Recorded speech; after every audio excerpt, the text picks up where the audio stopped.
Le 2 août, Nancy Pelosi s'est rendue en douce à Taïwan, devenant ainsi la première présidente de la Chambre des représentants des États-Unis à visiter l'île depuis 25 ans.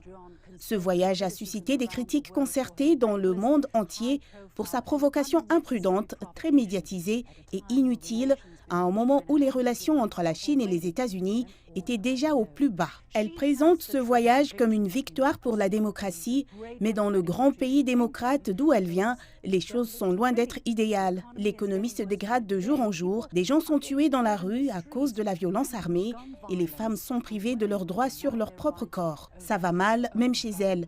La Californie a connu plus de 90 000 décès dus à la COVID-19 et une autre urgence liée au virus de la variole du singe vient d'être annoncée. Pourtant, l'oratrice a laissé ce désordre chez elle pour un voyage à l'étranger. Pourquoi cela?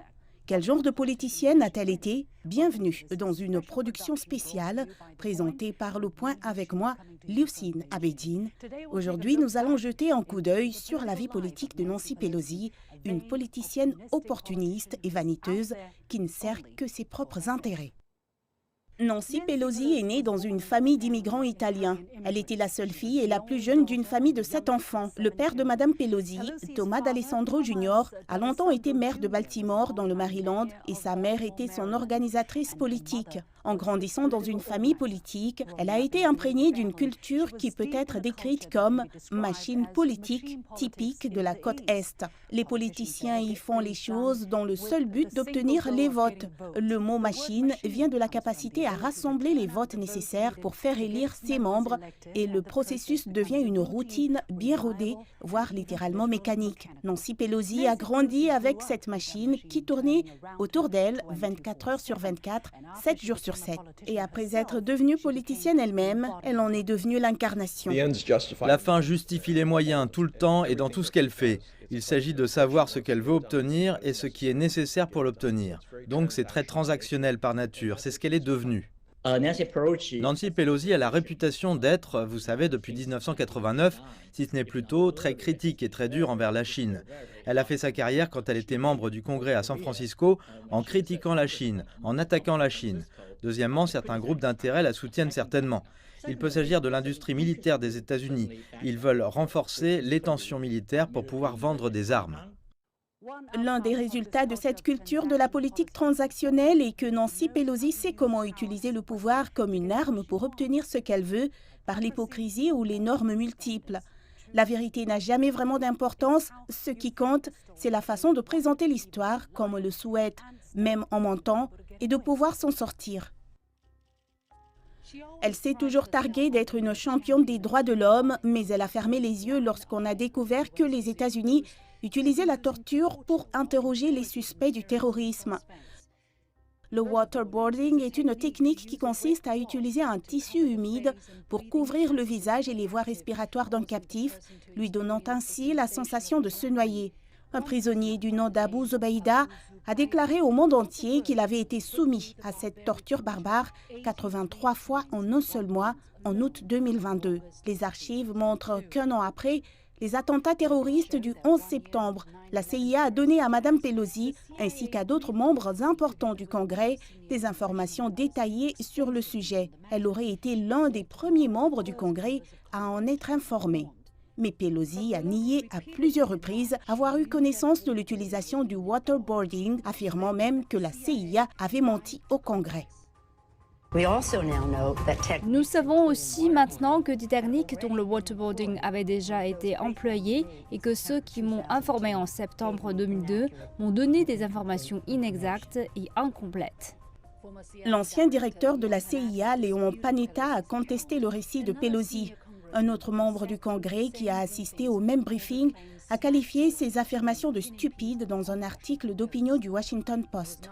Ce n'est qu'en 2009 qu'elle a admis, pour la première fois, qu'elle savait depuis début 2003 que la CIA avait soumis des détenus au waterboarding.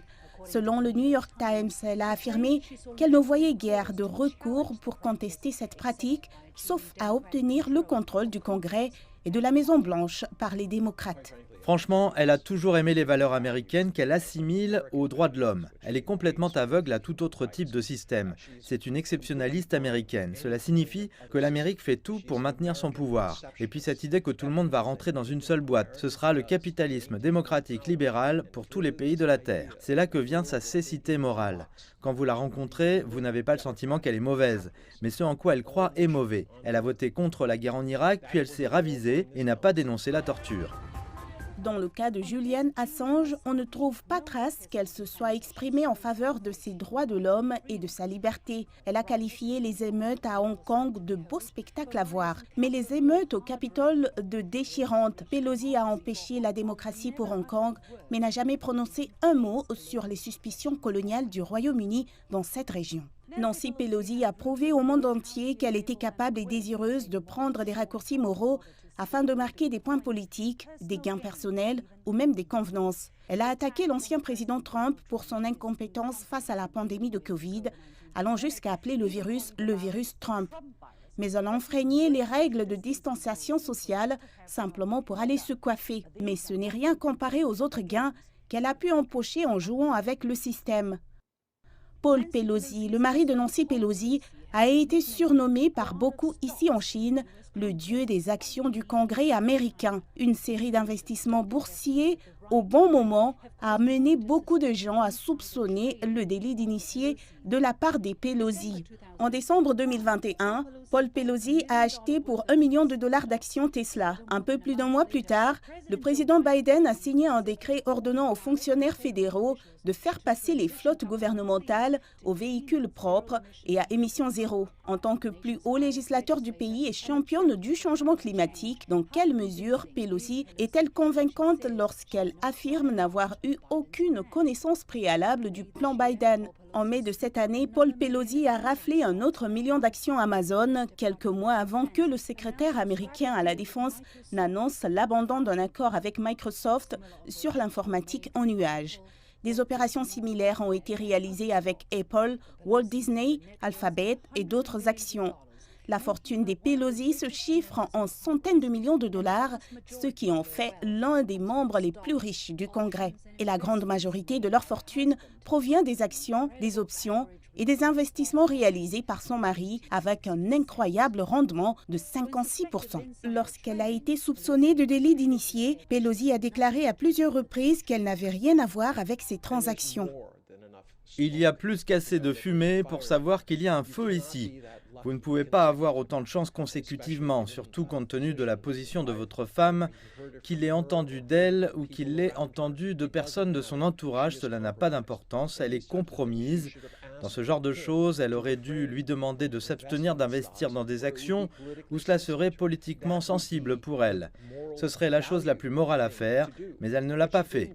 En juin de cette année, son mari a acheté des actions du fabricant de puces Nvidia, mais les a vendues juste avant que les États-Unis n'adoptent le projet de loi Chip Plus visant à stimuler l'industrie américaine des semi-conducteurs. Selon le chef de cabinet adjoint de Nancy Pelosi, Paul Pelosi a décidé de vendre les actions à perte plutôt que de laisser se poursuivre la désinformation dans la presse concernant cette transaction. Cette perte auto-infligée n'a pas réussi à apaiser les critiques qui ont appelé cela un spectacle. Avant de faire son fameux voyage à Taïwan, on lui a demandé si elle abusait du pouvoir pour des gains financiers, ce qu'elle a à nouveau nié catégoriquement avant de quitter précipitamment le podium. Ce n'est manifestement pas son sujet préféré. Votre mari a-t-il déjà acheté ou vendu des actions sur la base d'informations reçues de vous? Non, absolument pas. Ok, merci. À son retour de Taïwan, la Chambre des représentants des États-Unis devrait dévoiler un projet de loi visant à interdire les transactions boursières pour les législateurs.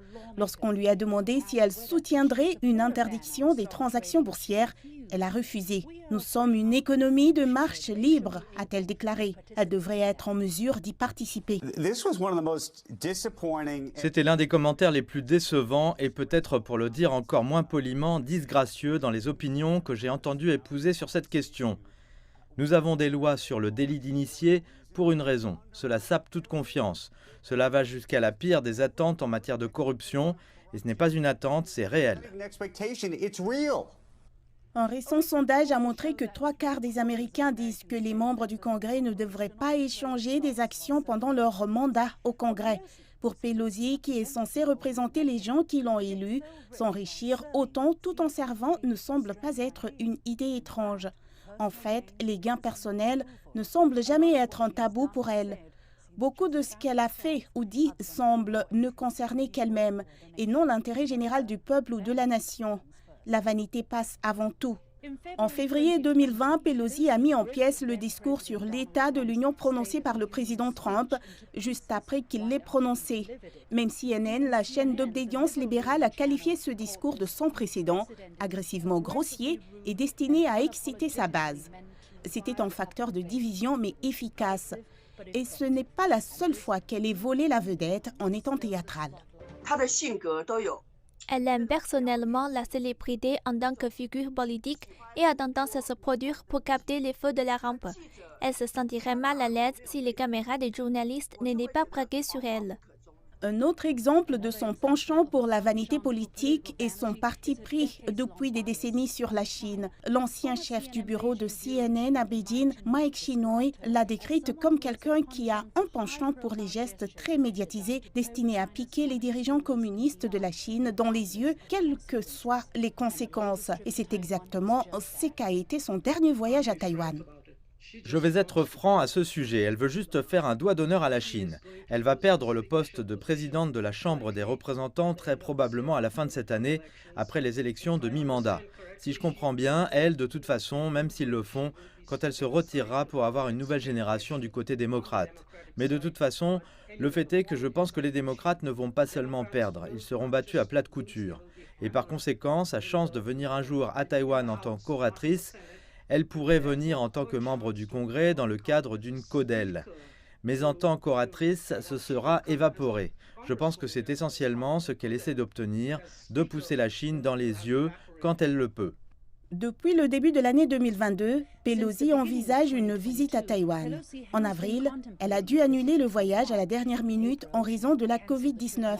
Et en septembre, elle serait occupée à faire réélire et élire ses députés.